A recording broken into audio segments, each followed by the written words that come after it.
gitu ya. Kalau mau nulis aja gitu. Terlepas hasilnya mau bagus, mau enggak, mau enak dibaca, mau enggak, bagi saya nulis aja dulu. Belajar logika itu adalah menghindari diri kita atau pikiran kita dari kesalahan berpikir. Tapi kulli ayatin gitu ya. Ya dulu bi annahu wahidun. Bahwa sesungguhnya dari setiap apa yang ada gitu ya. Dari tanda-tanda yang kamu jumpai di semesta raya ini sebenarnya itu bertujuan mengarah untuk memahami dia yang satu gitu loh.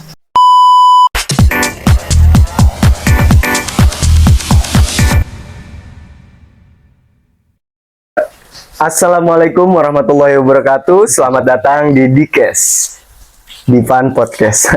Ruang diskusi santai antara suara dan makna kami bercerita. Pada episode kali ini saya berkesempatan untuk berbincang dengan seorang narasumber atau tamu yang sangat-sangat luar biasa. Beliau adalah dosen, penulis sekaligus intelektual yang aktif di dunia pendidikan dan literasi. Beliau adalah Bapak Dhani Ramdhani. Beliau adalah dosen di Universitas Pamulang serta penulis yang telah melahirkan berbagai karya yang berakar daripada filsafat dan atau pemikiran kritis dan pengalaman hidup pastinya. Kita akan berbicara tentang dunia kepenulisan, peran dosen dalam membentuk generasi berpikir, serta refleksi atas literasi di era digital terlebih pada saat ini. Pak Dhani, bisa diceritakan awal mula mungkin perjalanan Bapak di dunia kepenulisan dan apa yang mendorong Bapak untuk menulis? Oke, Divan, terima kasih. Semangat saya untuk menulis itu dimulai kira-kira di tahun 2012 tuh ya. Benar-benar udah mulai nulis secara profesional gitu ya. Sebelumnya ya tidak ada tradisi menulis di SD, SMP, SMA, pesantren itu nggak ada tradisi nulis, gitu ya. Kemudian masuk di kuliah semester 1, 2, 3 itu nggak ada juga tradisi nulis karena saya sibuk kerja waktu itu.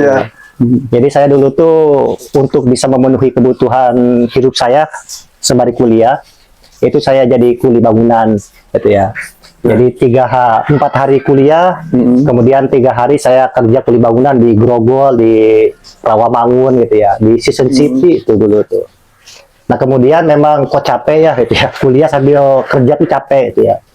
Kemudian muncul pertanyaan kerja apa yang nyantai, bisa menghasilkan uang gitu ya.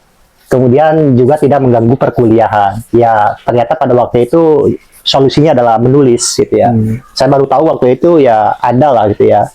Bikin opini, bikin artikel ternyata ada fee honornya gitu ya. Dan itu cukup lah untuk bisa mencukupi kebutuhan pada waktu itu. Ya udah akhirnya atas dasar itulah gitu ya. Kali pertama memang atas dasar kebutuhan finansial gitu ya untuk bisa memenuhi kebutuhan hidup waktu kuliah gitu ya. Supaya tidak jadi kuli lagi. Tapi lambat laun gitu ya, ya menulis itu menjadi sebuah kebiasaan gitu ya. Dari 2012 sampai sekarang gitu ya saya menulis ya hampir edik gitu ya. Jadi kecanduan nulis gitu apapun ya saya tulis gitu ya kayak gitu Dipan. Itu kira-kira dasar kenapa saya harus menulis gitu. Berarti yang tadinya nggak kecanduan jadi kecanduan nulis gitu. Nggak hanya kopi berarti ya Pak. Betul. Oke, Bapak kan nih seorang dosen ya Pak ya? Ya. Bagaimana Bapak melihat hubungan antara mengajar dengan menulis? Apakah keduanya saling memperkaya gitu Pak? Oke. Nah, lanjut cerita tadi dan nyambung ke jawaban pertanyaan barusan. Akhirnya saya menghukum diri saya gitu ya waktu itu untuk bisa mengejar ketertinggalan. Karena memang nggak ada tradisi menulis, nggak ada tradisi baca buku yang intens gitu ya. Pada akhirnya ya tadi, nggak mungkin kita menulis sesuatu tanpa menginput pengetahuan. Dan input pengetahuan, satu diantaranya adalah dengan cara membaca. Kemudian kan kita udah membaca tuh. Setelah membaca, kemudian ya harus diskusi dulu dong. Gitu ya. Menganalisis hasil bacaan gitu ya. Jadi ada tradisi membaca, kemudian ada tradisi berdiskusi gitu ya, berdialog. Kemudian yang ketiga baru outputnya adalah menulis gitu. Nah, itu yang saya lakukan bersama teman-teman gitu ya waktu S1 tuh. Nyaris hampir 3 kali sepekan gitu ya, kita melakukan diskusi rutin tuh. Hingga saat ini komunitasnya masih ada. Nah, kemudian sekarang saya jadi dosen gitu ya. Nah, tentu jadi dosen juga harus selalu mengupgrade bacaan gitu ya, agar tidak ketinggalan zaman tuh apa yang dia sampaikan nantinya. Dan tentu memang kewajiban dosen satu diantaranya juga menulis kan, harus ada satu diantara poin dari Tridharma perguruan tinggi itu adalah melakukan penelitian, riset penelitian itu ya. Itu juga memang harus dengan intens gitu ya. Seorang dosen itu melakukan aktivitas menulis. Jangan sampai memang dosen itu hanya sebatas ceramah gitu ya. Kemudian ketika dicek apakah punya karya atau tidak gitu ya. Tentu ya setidaknya jawaban idealnya harus punya karya, baik itu artikel yang diterbitkan di jurnal ilmiah maupun buku-buku diktat gitu ya, atau tadi buku-buku referensi gitu ya. Terlebih kalau misalkan diktatnya ada, artikel ilmiahnya ada, kemudian buku referensinya ada, ya kali-kali dia bikin tulisan refleksi gitu, kayak gitu. Itu lebih ideal lagi gitu. Jadi penting tuh seorang dosen gitu ya, mensinergikan antara kecakapan dia dalam menyampaikan knowledge, pengetahuan, juga mengartikulasikan knowledge-nya itu dalam bentuk tulisan gitu, kayak gitu Pak. Jadi sangat penting gitu ya Pak, sangat penting memiliki ya. lisensi itu. Pastinya kan salah satunya tuh Bapak memiliki tantangan ya kan. Jadi apa tantangan terbesar Bapak Pak Dhani Ramdhani yang untuk menghadapi atau untuk membangun minat baca dan menulis di kalangan mungkin para mahasiswa gitu Pak? Iya, ya. Dalam kacamata dosen, tantangannya saya kira ada dua pembagian, ada dua hal. Pertama yang substansial, yang kedua itu yang teknikal gitu ya. Yang substansial itu kebagaimanaan kita sebagai dosen di PAN itu mampu mencetuskan, melahirkan ide-ide yang baru, ide-ide yang segar, ide-ide yang relevan tuh.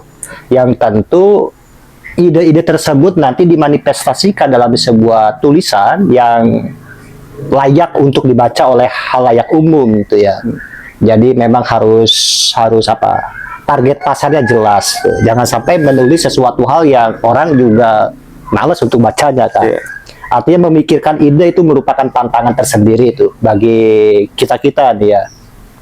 Terlebih memang ide-ide tersebut itu harus sesuai dengan disiplin keilmuan. Jadi memang kalau saya disiplinnya adalah filsafat, kemudian Islamic Studies, ujung-ujung ngomongin ekonomi gitu ya. Itu kan pada akhirnya orang bertanya-tanya, ini kok keahliannya di apa sih gitu ya. Gitu. Nah itu relevansi dari bidang disiplin keahlian keilmuannya gitu ya. Beserta tadi output tulisannya harus sesuai itu. Kemudian tantangan yang bersifat teknis gitu ya, itu tentu pada wilayah waktu gitu ya. Waktu itu begini, jadi dosen itu kalau Dipan paham gitu ya, itu bukan hanya sekedar mengajar. Kalau hanya sekedar mengajar ya gampang gitu ya, datang absensi kemudian mengajar pulang gitu ya. Ya menjadi dosen padahal banyak hal yang diurus gitu ya. Administrasinya itu banyak banget gitu ya. Nah ini sekarang yang dikeluhkan oleh dosen-dosen gitu ya. Kapan waktu nulisnya? Kapan waktu menelitinya? Kalau misalkan harus ngurus A, ngurus B, ngurus C gitu ya. Apa-apanya nanti dicek aja ya gitu ya. Pokoknya itu mulai dari awal semester sampai akhir semester, bahkan lagi liburan gitu ya. Padat banget tuh. Sesuatu hal yang dikerjakan oleh dosen. Meskipun pada akhirnya itu menjadi tanggung jawab gitu dan kewajiban yang harus juga dilaksanakan oleh dosen itu. Mau ngeluh pun ya bagaimana gitu ya. Tapi hal itulah tadi gitu ya menjadi tantangan tersendiri juga secara teknis bahwa kapan waktu nulisnya, kapan waktu menelitinya, kapan waktu merenungnya. Kenapa? Karena merenung gitu ya, menganalisis, merenung, membaca itu butuh kecukupan waktu gitu ya. Nggak bisa pulang kampus itu ngajarnya udah, kemudian ngebimbing, kemudian nguji, kemudian ngurus akreditasi dan lain sebagainya gitu ya, atau rapat-rapat lainnya, kemudian pulang langsung nulis. Wah itu lelah sekali gitu. Dan saya yakin itu juga dirasakan oleh dosen-dosen lainnya gitu ya, bukan hanya di lingkungan universitas kita, juga dirasakan oleh dosen-dosen di perguruan tinggi lainnya tuh. Dan tentu ini yang menjadi masukan kepada pemangku kebijakan gitu ya untuk tadi itu. Jadi beban dosen dalam wilayah hal bersifat administratif itu dikurangi agar tak ada keseimbangan antara mengajar, melakukan pengabdian, juga melakukan penelitian tuh. Balance nantinya itu gitu. Begitu. Kalau buat teman-teman mahasiswa tantangannya itu Divan. Iya, Pak. Kalian itu tadi kan belajar tuh ya, kalau tidak sembari kerja ya belajar fokus dan waktu masih banyak, kalian masih muda, kemudian kalian waktunya banyak gitu ya, kemudian tadi kesempatannya itu banyak, dan juga teman-teman itu sekarang udah dihadapkan pada era di mana sistem informasi itu berlimpah gitu, sangat kaya tuh. Tinggal bagaimana tadi bisa gak menyambutnya, bisa gak mengolahnya, bisa gak menganalisisnya gitu ya. Perihal waktu dan sebagainya itu masih bagi saya itu kesempatan bagi anak-anak muda gitu ya, di tengah gempuran informasi yang sangat banyak, kemudian tools yang mempermudah untuk bisa menganalisis, mengolah data dan lain sebagainya, harusnya itu digunakan sebagai kesempatan emas gitu ya, untuk bisa menghasilkan tulisan-tulisan yang berkualitas tentunya itu. Jadi tantangan buat teman-teman itu mau atau tidak gitu aja sekarang kayak gitu. Ngomong-ngomong masalah sistem nih ya Pak, sekarang kan eranya bukan era-era istilahnya, sekarang tuh eranya digital gitu ya Pak ya. Nah, dalam era digital ini, bagaimana Bapak memandang sebuah platform seperti misalkan Wattpad atau blog-blog pribadi itu dalam perkembangan literasi gitu Pak? Ya, saya termasuk generasi milenial gitu ya, yang mengajar mahasiswa-mahasiswi di generasi Z gitu ya, Gen Z gitu ya. Nah, tentu cara saya belajar, kemudian cara saya menulis dulu, cara saya menerbitkan atau mempublikasi hasil tulisan itu beda dengan teman-teman sekarang gitu ya. Nah, tentu saya harus memiliki kemampuan untuk beradaptasi dengan teknologi, dengan lingkungan, dengan objeknya gitu ya, termasuk mahasiswa-mahasiswanya. Kemarin juga saya mencoba untuk mempelajari banyak hal gitu ya, tools-tools, aplikasi-aplikasi apa saja sih yang menjadi medium teman-teman Gen Z untuk bisa mengaktualisasikan dirinya dalam tulisan. Contohnya Wattpad, kemudian Pizzo dan lain-lainnya gitu. Saya heran ternyata memang misalkan begini, saya melihat Gen Z itu menulisnya itu sederhana. Dia menulis tentang cerita-cerita keseharian, cerita-cerita novel gitu ya, atau meminjam karakter luar negeri, Korea kah, Jepang kah, dan lain sebagainya tuh. Dari struktur tulisan, dari alur, dan lain sebagainya, bagi generasi saya, ini tulisan apaan sih? Kira-kira ya. Ini kok nulisnya begini, strukturnya begini. Tapi heran ya, pembacanya ratusan ribu gitu. Herannya itu pembacanya itu ratusan ribu. Dan itu saya kaget ya. Akhirnya saya mencoba untuk masuk ke dunia itu. Belajar tuh, nanya ke teman-teman mahasiswa-mahasiswi, siapa di sini yang suka nulis, siapa di sini yang main Wattpad. Saya juga pada akhirnya nulis salah satu novel gitu ya. Judul novelnya itu mungkin Dipan udah baca gitu ya, Hisa di Awala gitu ya. Jadi saya berniat nanti bikin 3 trilogi novel, Hisa di Awala, Akla di Sania, dan Hansa di Salisa gitu ya. Novel tentang filsafat ilmu pengetahuan gitu ya. Mulai dari indera, akal, dan intuisi dimanifestasikan dalam cerita novel. Ternyata memang tantangannya berat gitu. Terlebih pada wilayah, ternyata memang aku laku gak sih di pasar Gen Z gitu ya. Nah itu aku juga banyak belajar gitu ya. Dan memang di dosen-dosen masih ada generasi baby boomers gitu ya, masih ada generasi X, generasi milenial gitu ya. Itu memang harus mencoba untuk beradaptasi, jangan apatis gitu ya terhadap dunia Gen Z ini gitu ya. Mulai dari cara dia menulis, kemudian mulai dari platform untuk menuangkan ide dan gagasan mereka gitu. Dan itu platformnya sangat banyak gitu ya. Dan bagi saya gitu, teman-teman milenial ya pada akhirnya jangan terlalu mempedulikan banyak hal dulu gitu ya. Karena bagaimanapun kalau ingin meningkatkan minat literasi gitu ya, kalau mau nulis aja gitu. Terlepas hasilnya mau bagus, mau enggak, mau enak dibaca, mau enggak, bagi saya nulis aja dulu. Sembari nanti berjalannya waktu belajar metodologi, belajar teknik, belajar bikin angle, belajar bikin diksi yang bagus, memilih kata-kata yang tepat gitu ya. Sembari tadi kaidah-kaidah yang berlakunya apa gitu ya. Kayak gitu Dipan. Jadi intinya harus berani dulu gitu ya, Pak. Yes, gitu. Apa tugas utama seorang penulis itu apa? Saya selalu nanya itu. Ada yang tugasnya membaca, tugasnya diskusi, tugasnya itu A, B, C, D gitu. Enggak. Tugas utama seorang penulis cuma satu. Tugas seorang penulis itu adalah menulis gitu ya. Terus bagaimana kalau misalkan tulisannya gak enak dibaca kayak gitu? Ya gak ada urusan, itu kan urusan pembaca gitu ya. Urusan penulis ya cuma satu, menulis gitu kayak gitu. Jadi jalan aja dulu gitu kayak gitu. Nah, oke. Sekarang membahas tentang karya ya, Pak. Karya apa saja yang sekiranya sudah Bapak lahirkan gitu? Oke. Yang terbaru itu Dipan ya, proses penerbitan tetapi udah diposting, dipublish di Wattpad Hisa di Awala Bisa ya. di awal. 18 chapter kalau nggak salah atau 19 gitu ya. Kemudian ada proses editing itu sekarang mau dipublikasi secara buku hardcover-nya ya. Kemudian ya ini nih ada yang berjudul Risalah Pengetahuan Ibu Sina gitu ya. Ini dulu awal-awal saya nulis tuh ya, awal-awal saya bikin buku tuh ya, judulnya Risalah Pengetahuan Ibu Sina. Kemudian juga ada ini saya milih quotes-quotes gitu ya, yang puitis, quotes-quotes yang bagi saya ini nilai sastranya itu tinggi itu. Ini saya juduli Sophia gitu ya, Mutiara Hikmah Ibu Sina. Kemudian ada juga nih buku ini hasil dari saduran penelitian tesis saya, Doktrin Cinta dalam Mysticism Ibu Sina.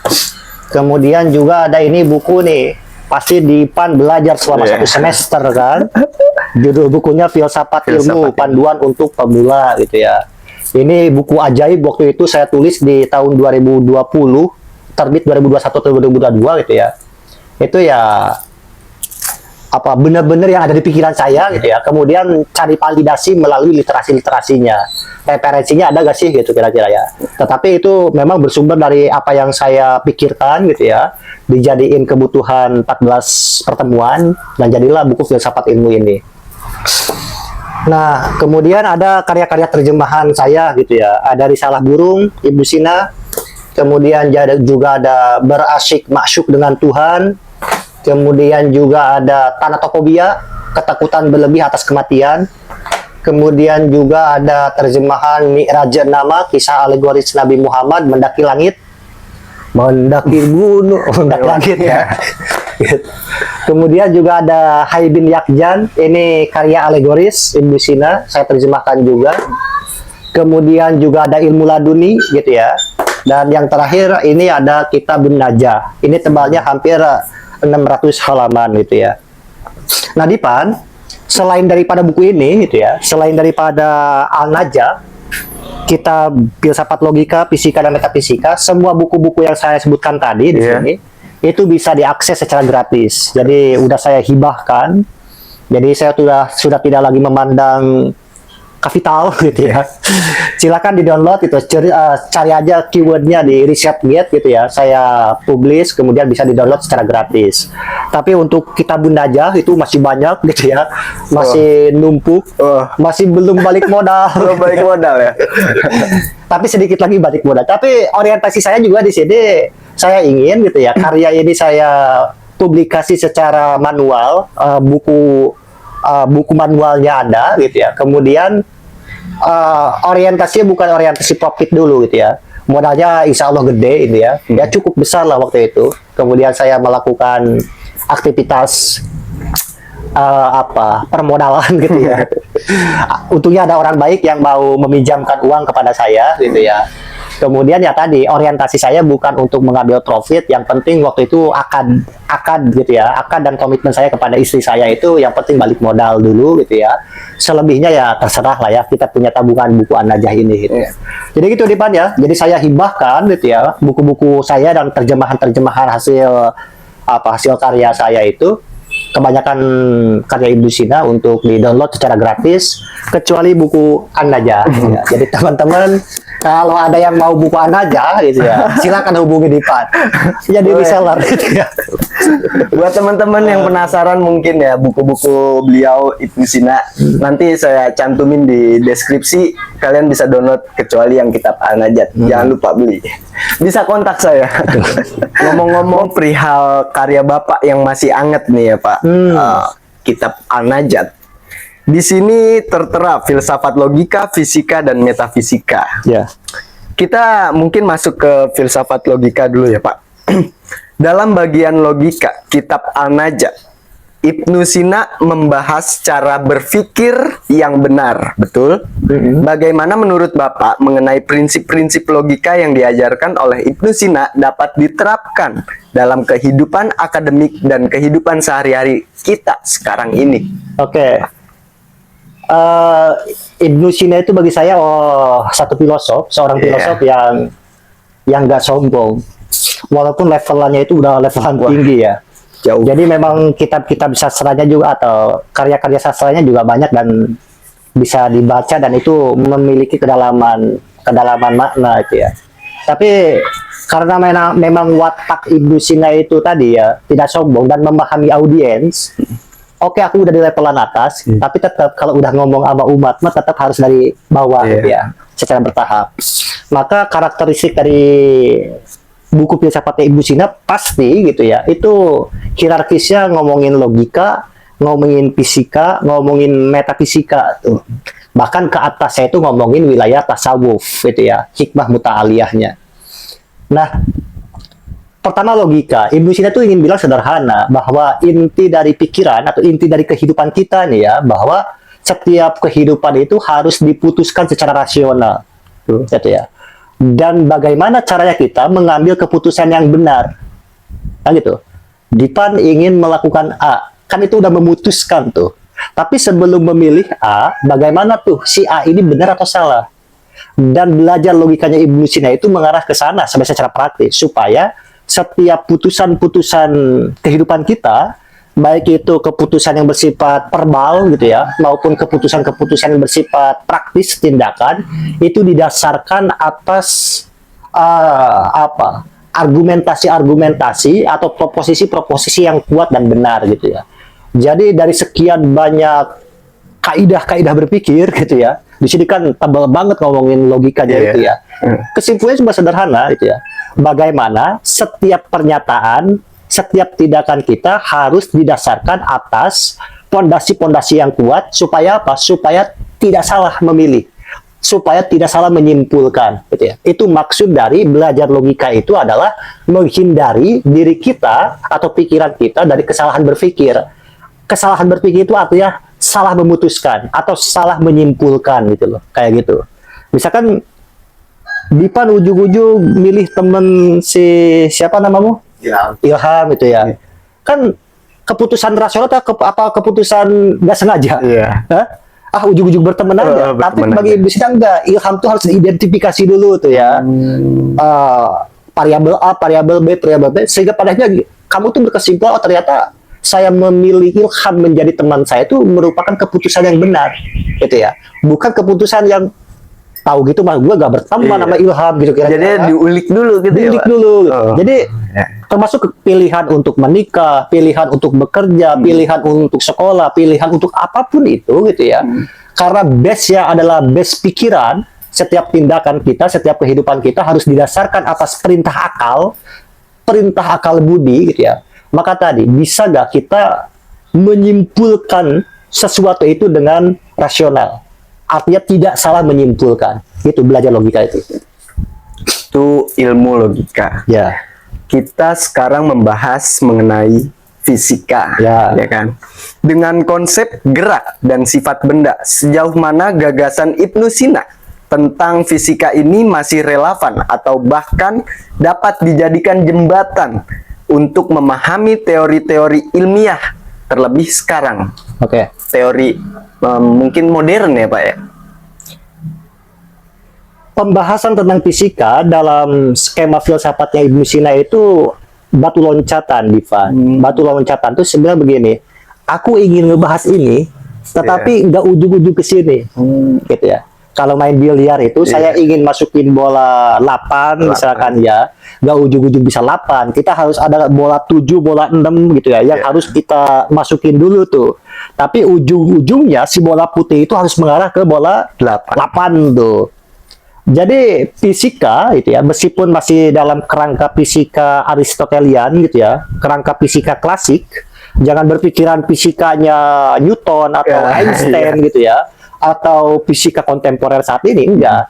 Sesederhana ngomongin masalah benda, sesederhana ngomongin masalah bentuk gitu ya, kemudian ngomongin masalah waktu, tempat, perubahan, sifat gitu ya, kemudian bagaimana sebab-sebab terjadinya sesuatu gitu ya, kemudian ngomongin gerak, ngomongin perubahan, dan sesederhana itu fisika yang dimaksud itu. Sehingga pada akhirnya batu loncatan ketika membahas fisika ini di Pan, itu nanti ujungnya itu ada pembahasan sesuatu yang tak nampak, tak terlihat. Kan kalau ngomongin fisika mah kan terlihat, gitu ya. Tapi Ibnu Sina itu pelan-pelan aja kan, gitu ya, untuk menggiring kita itu, gitu ya. Sehingga pada akhirnya di ujung pembahasan fisikanya Ibnu Sina ada satu bab, gitu ya, khusus bab 6 gitu ya. Itu yang membahas tentang bayanin nafs gitu ya, tentang penjelasan jiwa. Coba bayangin pembahasan jiwa dimasukin di bab terakhir, bab fisika gitu kira-kira ya. Karena tadi tuh ujungnya itu Ibnu Sina ingin apa? Ingin mengarahkan gitu ya. Kebanyakan dari kita kan nggak begitu sekarang. Di Pan ujung-ujung ngomongin jadi Allah itu. Gitu ya. Benar tuh. Kan begitu sekarang tuh orang-orang tuh ngomongin surga neraka, yang metafisika itu yang tak nampak. Tapi bagi Ibnu Sina nggak begitu. Sebelum kamu membahas hal-hal yang abstrak, sebelum kamu membahas hal-hal yang bersifat metafisik, perbaiki dulu cara berpikirmu melalui logika. Setelah itu pahami dulu benda-benda yang ada nih, yang kamu lihat, yang kamu raba. Kemudian yang bisa kamu observasi gitu ya. Tetapi jangan berhenti di sana, kata Ibnu Sina. Ada nih pembahasan berikutnya, yaitu pembahasan tentang metafisika itu. Ujungnya itu ada di pembahasan metafisika itu. Jadi pada akhirnya ketika membahas hal-hal yang abstrak gitu ya, hal-hal yang bersifat melampaui dunia fisik, maba'da tabi'iyah gitu ya, sesuatu yang melampaui fisik, metafisika, itu orang udah nggak kelimpungan lagi. Ngomongin masalah wujud yang niscaya, wujud yang mungkin, wujud yang mustahil gitu ya. Termasuk tadi, kenapa harus ada wujud yang absolut, itulah. Kerangkanya itu sistematis, dari bawah pelan-pelan sampai ujungnya bagaimana gitu ya. Ujung dari anaja itu, kita sebagai manusia yang berakal, mampu memahami Tuhan yang maha mutlak itu. Itu di Pan. Maka ada quotes nih ya, yang saya ambil nih. Saya bikin quotes nih, di ujung buku ini ada quotes gitu ya. Dan ini quotes Ibnu Sina. Ini quotes Ibnu Sina. Kata Ibnu Sina tuh, papi kulli ayatin, gitu ya. Ya dulu bi annahu wahidun. Dari bahwa sesungguhnya dari setiap apa yang ada, gitu ya. Dari tanda-tanda yang kamu jumpai di semesta raya ini, sebenarnya itu bertujuan mengarah untuk memahami dia yang satu gitu loh. Kayak gitu. Nah, itu tidak mudah gitu ya. Gitu Dipan. Jadi isi tuh buat teman-teman yang penasaran, beli stok masih banyak. Jadi Ibnu Sina berbicara tentang eksistensi absolut ya, Pak.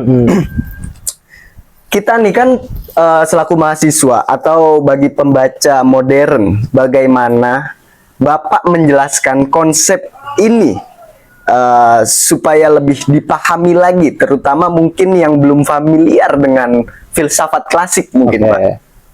Nah, kalau ingin spesifik gitu ya, membahas tentang apa itu eksistensi absolut, al-wujudul apa? Al-wajibul wujud gitu ya, atau al-haqqul mutlak, maka kiranya kita bikin podcast tersendiri nanti ya. Nanti ini kan ngomongin dari sasa ujung-ujung ke metafisik berat isinya ya. Jadi lebih baik gitu ya, baca di Kitabun Najah. Karena bagaimanapun kalau ngebahas tentang wujud niscaya, wujud mungkin, wujud mumtani gitu ya, yang mustahil, bahkan ke absolut wujud gitu ya. Saya butuh waktu yang panjang untuk menjelaskan, butuh papan tulis, butuh sambil Oh, jadi nggak bisa iya, ngerokok kan. iya. Ini bukan pelarian ya. bukan. Bisa nggak saya menjelaskan? Saya sangat bisa untuk menjelaskan. Takut ini pelarian gitu ya. Enggak, saya bisa ngejelasin gitu ya. Karena memang studi saya, studi saya bahkan gitu ya. Penelitian disertasi saya saat ini adalah studi perbandingan tauhid menurut Ibnu Sina dan Abu Mansur Al-Maturidi. Jadi judul disertasi saya tuh Doktrin Tauhid, Studi Perbandingan Ibnu Sina dan Abu Mansur Al-Maturidi. Dan itu erat kaitannya dengan pembahasan yang kamu tanyakan tentang wujud niscaya atau dalam terminologi Islam itu ya Allah gitu kira-kira.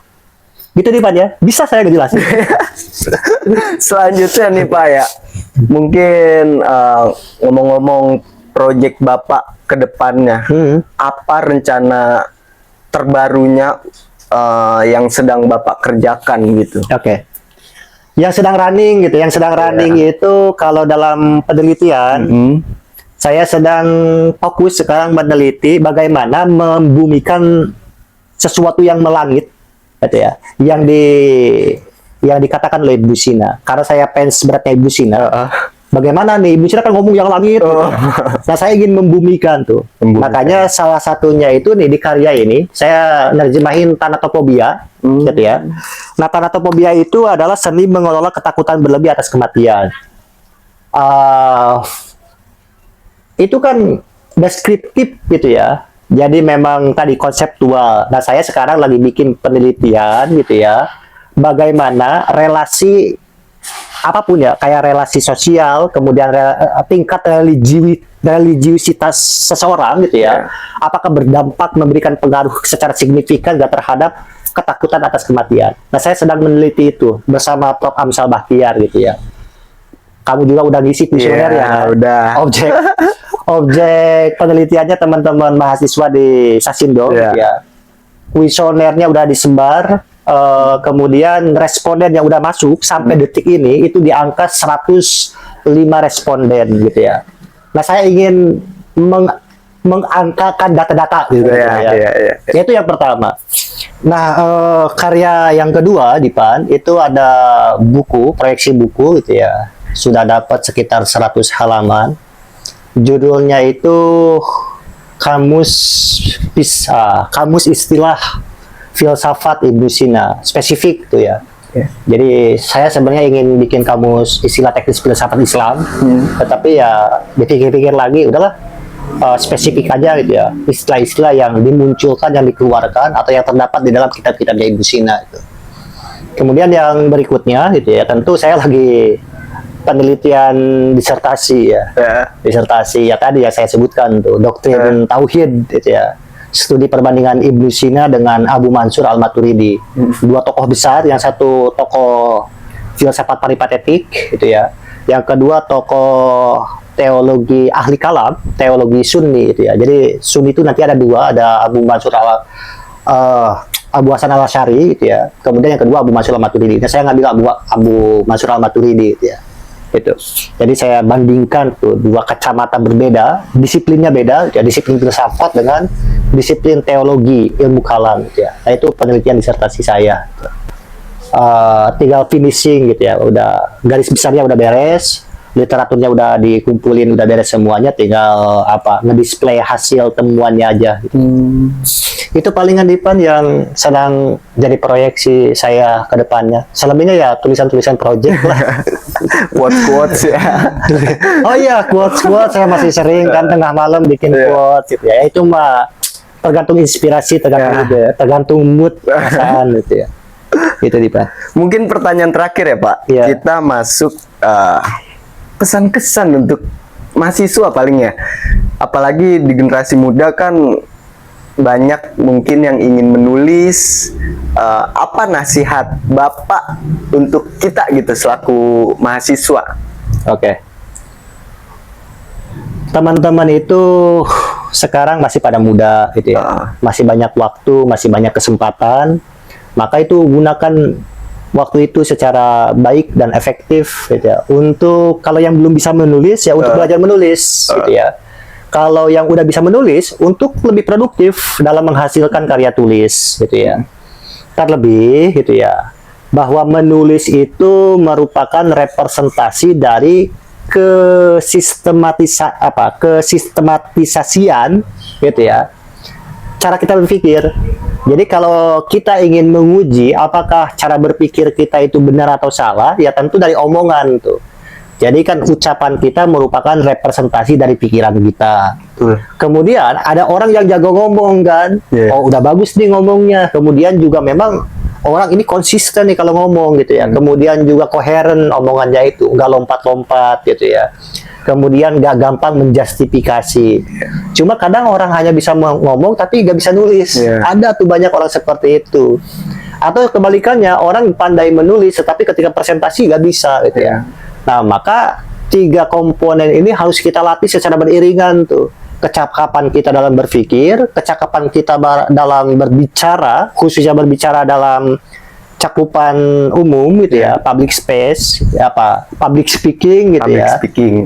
Kemudian yang ketiga, kemampuan kita untuk bisa menulis. Sinkron tuh, berpikir, kemudian bercakap-cakap gitu ya. Kemudian yang ketiga adalah menulis. Terlebih gitu ya, menulis itu mengalihkan, memindahkan sesuatu yang fana tuh kita gitu ya, terikat waktu kepada sesuatu yang abadi. Omongan Dipan mungkin sehari 2 hari udah dilupakan oleh orang, tetapi tulisan Dipan selama jejaknya masih ada, kalau sekarang tuh jejak digital ya gitu ya, masih ada, maka sampai internet itu ada, orang bisa membaca tuh. Atau di buku tuh, kalau Dipan bikin buku gitu ya, tulisan melalui buku, maka selagi itu buku ada, maka buku bisa melintasi zaman 100, 200, 300 tahun ke depan gitu ya.